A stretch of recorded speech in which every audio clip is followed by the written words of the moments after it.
but I am going to inflict one more on you. And I think the main reason I'm doing it is because a little bit more information has come up, not a lot, but a little bit more, which adds to the story of what I've talked about previously to do with the drainage system under Williamson's house, which really is quite a clever thing. Whether it was conceived and intended for this purpose, or whether it was adapted or modified to suit his needs. But we're going back to the days sort of around 1810, before there were any main drains or sewers in the streets. And so everybody had to take care of their own drainage systems. That's wastewater and also sewage. Now, I believe the sewage arrangements were probably taken care of in the usual way.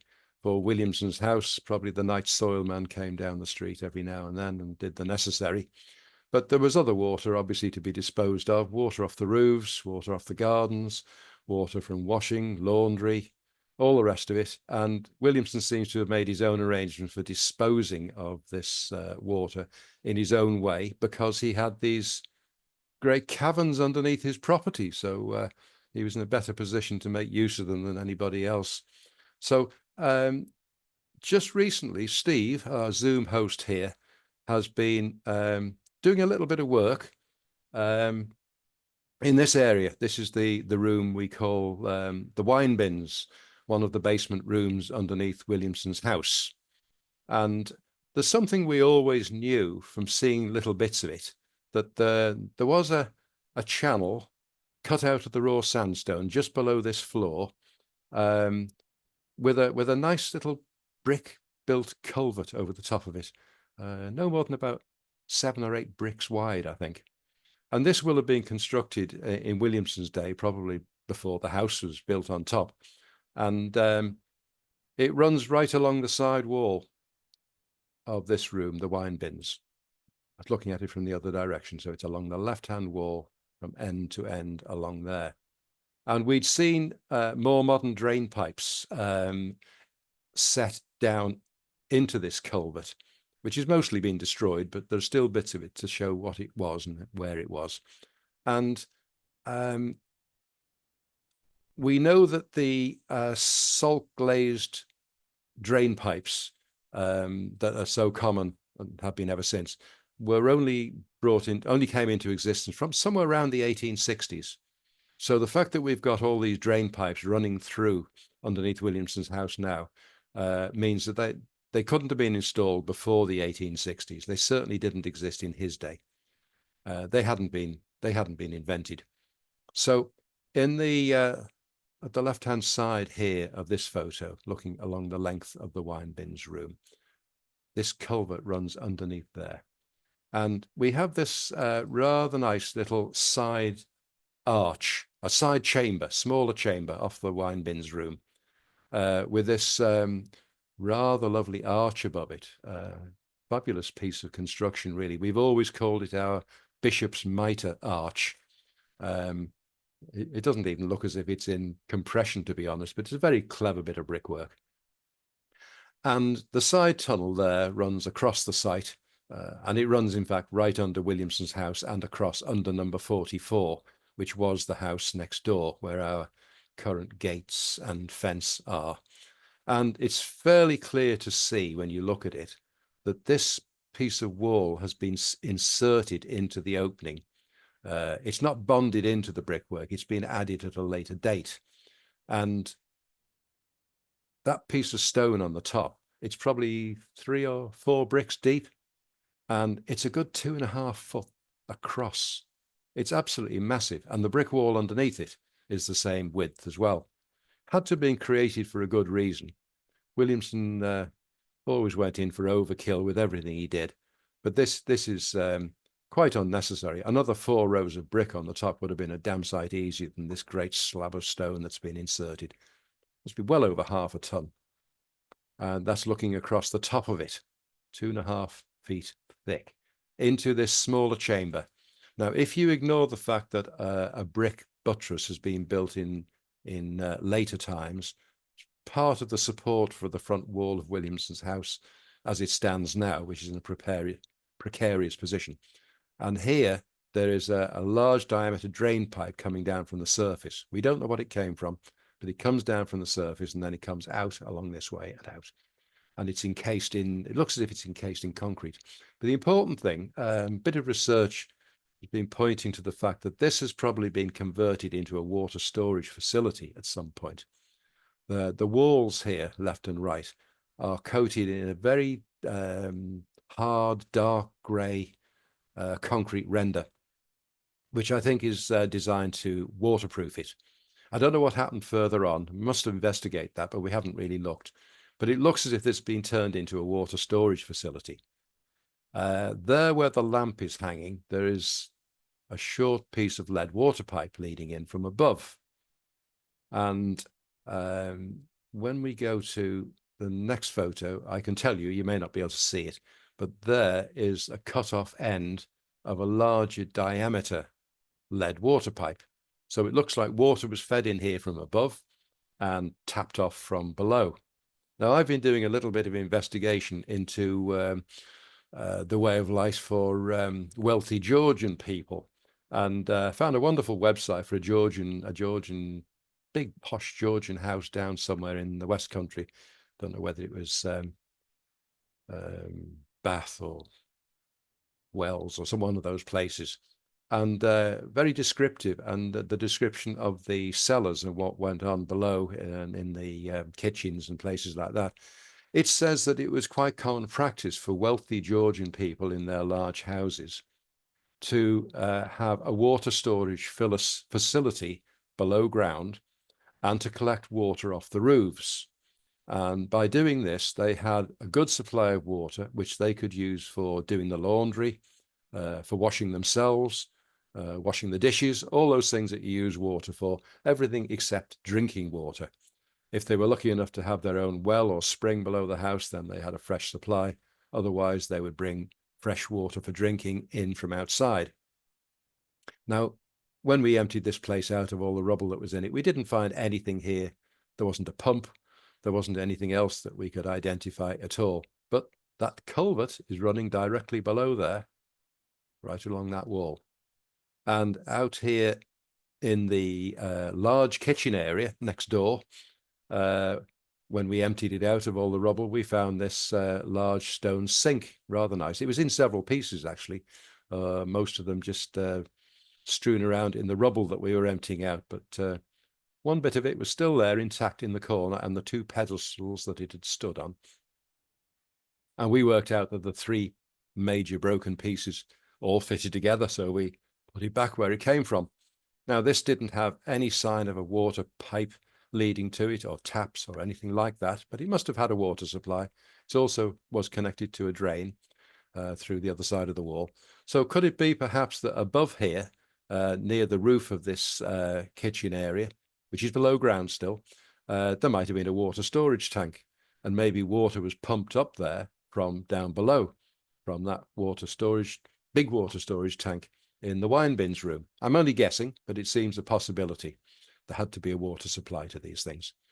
And looking in this direction here towards the end wall of the wine bins area, this wall here is directly underneath the frontage of Williamson's house. And that little rock cut opening, if you climb through there, you would be underneath the pavement. And I think this has been created because in later days, a series of drain pipes have been laid in here to connect Williamson's house to the main sewer that ran down the middle of Mason Street. And the drain pipe runs across here and across there. Oh, I might as well just show the photo. Here we are.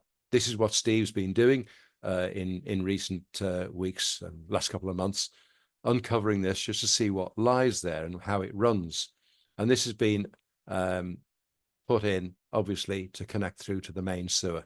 Now, this could have been any time from the 1860s. It's possible it was being put in during the time that St. Stephen's School occupied the building after Williamson's death, or possibly more likely after 1872, when the Territorial Army took over the building as a barracks. But we can't possibly know. During the days of the school, which was from soon after Williamson's day up to 1972, there was a possibility, or quite definitely, strong possibility after the territorials took over. And funny thing is that something we know, I've spoken about before, actually, briefly in another talk I did, which wasn't about drains, but it brought drains into it. In 1867, sorry, no, yes, 18. This is a letter from Dr. Trench, who was the Liverpool Medical Officer of Health from 1867 to 1872. And on the 23rd of August, 1867, he wrote a letter to Mr. William Joinson, who was the representative for the West Derby Wastelands Commission. And he wrote to Mr. Joinson, "Sir, I find that the houses in Mason Street belonging to the West Derby Wasteland Commissioners have their privy and water closet drains terminating in the large underground tunnels," obviously Williamson's tunnels. "In one tunnel alone, the amount of stagnant water at present existing is 15 feet deep, and such stagnant water is from the drainage of houses. This arrangement is not only against sanitary principles and a cause of nuisance and disease, but it is also in direct violation of the law. I should like to see you on the subject and hear what you propose to do before I bring the matter officially before the Health Committee on Thursday next, the 29th inst. The houses which I have examined are numbers 28, 30, 32, 34, 44, 56, 60, 64, and 68. In number 56, it is the position of the privy rather than the drainage which is at fault. I remain, sir, your obedient servant, Dr. William Trench." Lovely letter. This is almost unintelligible, but I did manage to decipher it and transcribe it, which is quite an achievement. So at that time, 1867, it looks very much as if some of the houses in Mason Street, although the main drainage system and sewage system has been installed down Mason Street, are still not bothering, but they're taking the easy route of just allowing their drains to empty out into some of the tunnels and causing an almighty nuisance. Whether Williamson's house was one of them, I don't know. But as I showed you, the drains have been connected to the main sewer at some point. So we'll never know the answer to that. But he doesn't say that he visited number 40. Williamson's house was 40/42, and he visited number 28, 30, 32, 34, 44, which is the house next door to Williamson's, 56 and 60. So perhaps he didn't visit Mr. Williamson's house because he already knew that that one had been connected. Or maybe nobody answered the door when he knocked. I don't know. Anyway, Steve has been, as I say, digging up along this area where it was possible to dig without disrupting our display units. And under here, there's a small portion left of that little culvert. Now, what's happened in Williamson's day is that they've dug down. The sandstone bedrock is just a couple of inches below that earth floor that we have left in there. It's one of the few rooms that didn't have a flagged stone floor. I don't know why it has been left that way, but it has. And just below the surface, we find that we've got this culvert. And in Williamson's day, they seem to have cut out this trench out of the solid sandstone. And I'm not quite sure how deep it is. Steve would actually know because I'm sure he's probed it. But maybe something like about 18 inches deep or something like that. And then they built this brick culvert over the top of the trench. And that became the route that water was channeled out of here. But it was channeled towards the rear of the house and off towards the side arch that we call the Gothic arch, which runs down into the banqueting hall. So that was the way I explained a little while ago that water had been channeled in Williamson's day from this area. Probably water that came originally from that storage tank. And what seems to have happened is, quite cleverly, the people who laid these more modern drains from the 1860s, 70s, whenever it was, they've managed to utilize that drainage channel and culvert created by Williamson in the earlier days because it was deep enough to allow for them to change the direction of the flow. As you can see, that pipe is set in quite high up underneath the brick arch, but it was actually a good bit deeper. So instead of the water running backwards, that's from left to right, back towards the rear of the house and then on down into the banqueting hall. It's now reversed the direction and it's going that way out into the street and joining the main sewer. It's saved them a lot of work. Instead of having to cut out new channels, they've utilized what was there before and just modified it. In the process, they've damaged most of this culvert. They just, fortunately for us, left little bits to show us what was there before, smashed it off and relayed these new pipes in that culvert flowing in the opposite direction. Now, if flows, the culvert goes this way, there's a little bit of it just showing in this corner, and then it passes underneath this wall, underneath the floor of this area behind, and underneath this, there's a shaft here. It looks like a wall, but this is a shaft about 4 or 5 feet wide. It's hollow, and it's the way we removed all the spoil from the banqueting hall. It went up through 2 hoists and up to the surface that way. So this culvert passes below that. And then if I go up the steps, round the corner, into the back room, there's the back room of the wine bins, it comes out under here. And the Gothic arch that runs down into the banqueting hall runs below the staircase. And that culvert empties out into it around here. I don't know whether you're keeping up with this. I understand what I'm talking about, but maybe you won't. Looking back many, many years before we got the chance to empty this out, that is what the Gothic arch looked like from inside the banqueting hall. It had had tons and tons of rubble poured down it from above, from this same hatch in the ground, which we used to take all the stuff out again. Coming back to more modern times, we've now emptied the banqueting hall in this photo, and we've erected this scaffolding structure here in front of the Gothic arch. That's the very top of it there. And we use that with a platform above there and 2 hoists to remove every bit of rubble that came out of here. And after that, out of the magnet chamber that we discovered right next door. So if I climb up this ladder here now, through the gate and onto the platform at the top, I'm looking back towards the rear of the Gothic arch at its very top. My head is almost touching the top of the Gothic arch at this point.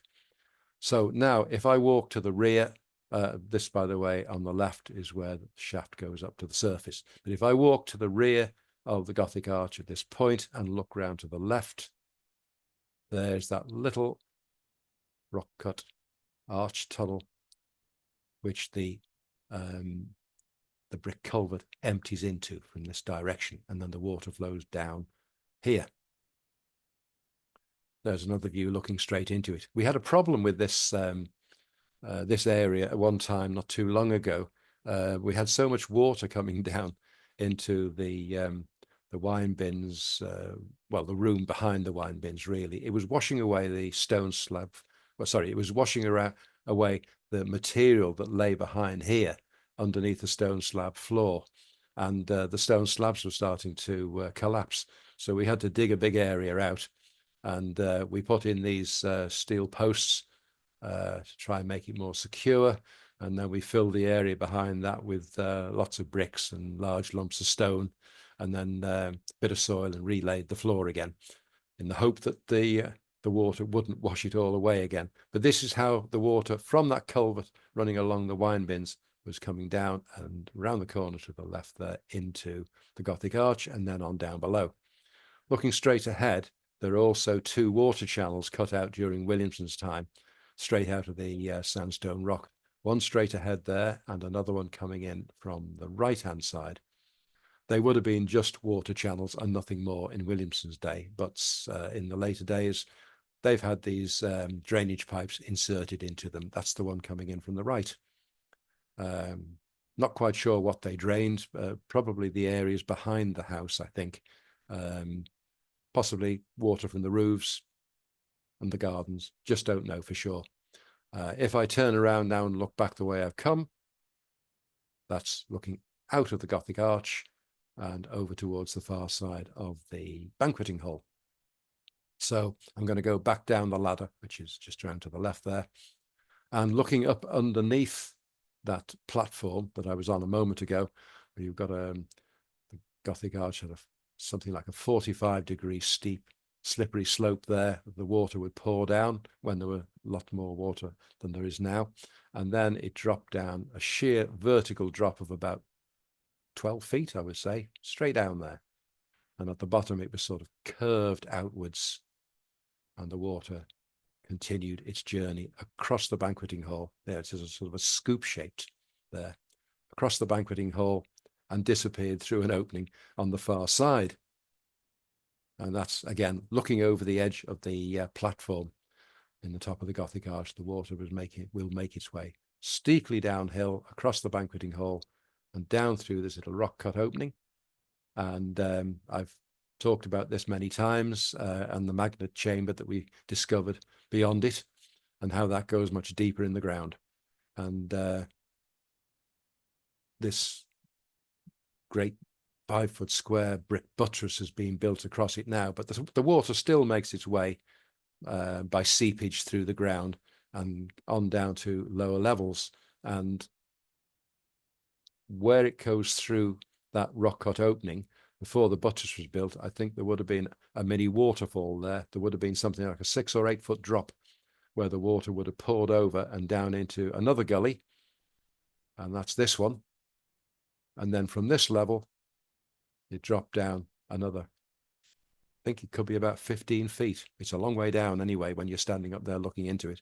Water drops down into another gully down there. And that's about as far as we can trace it, because this is another brick buttress, at least 5 foot across, possibly a bit more, which has blocked our way, and we can't get any further, can't see any further, can't see what else would be beyond that point.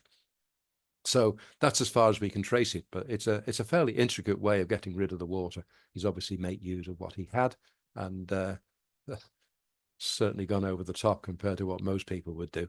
And just for the sake of Jim Marshall, who I think is still there with us, where I'm standing, that's my foot, this piece of the main floor of the magnet chamber is the area that consists of a thin layer of that completely different stone, soft, flaky, full of mica, which I wanted Jim to come and see, but unfortunately he couldn't make it on the last time he and his geology party were coming to see us.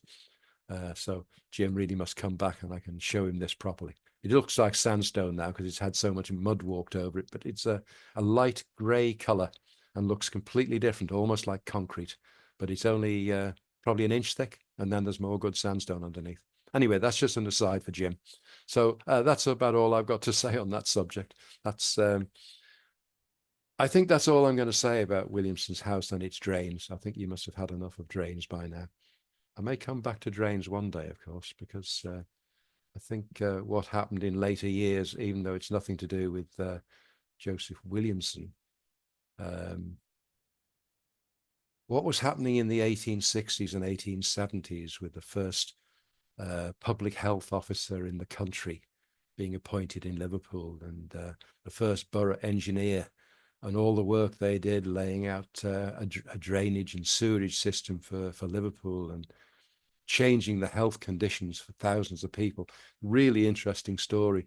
I might be tempted to come back to that one day, even though it's nothing to do with Joseph Williamson and happened 20 years or more after his death. So there we go. That's the last of drains under Williamson's house.